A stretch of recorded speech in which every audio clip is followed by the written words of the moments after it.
आज हम बेटी शीर्षक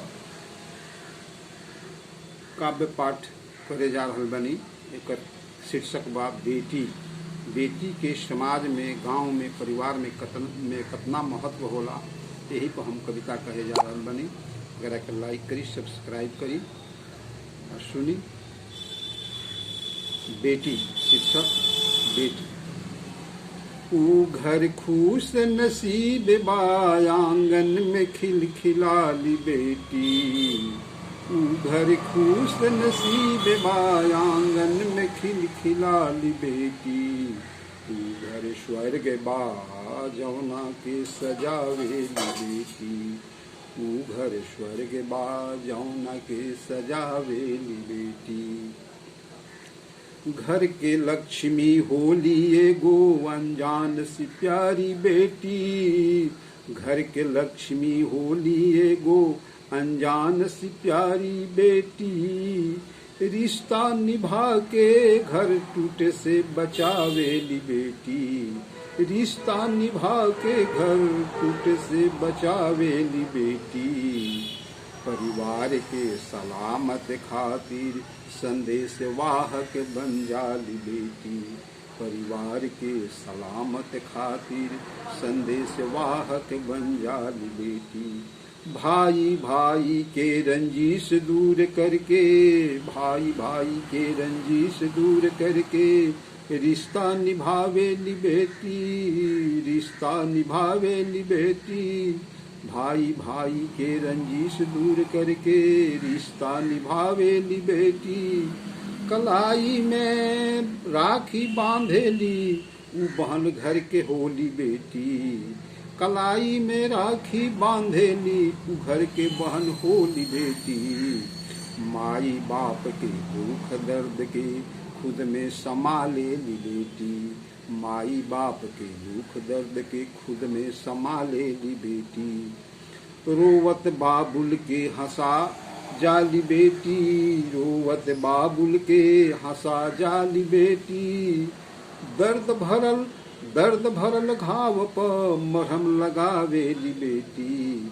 दर्द भरल घाव पर मरहम लगावेली बेटी। निसंदेह बुढ़ापा के लाठी बन जाली बेटी।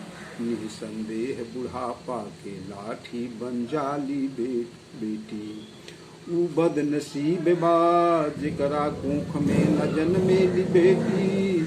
ऊ बदनसीब बा, जेकरा कुख में न जन्मेली बेटी। शादी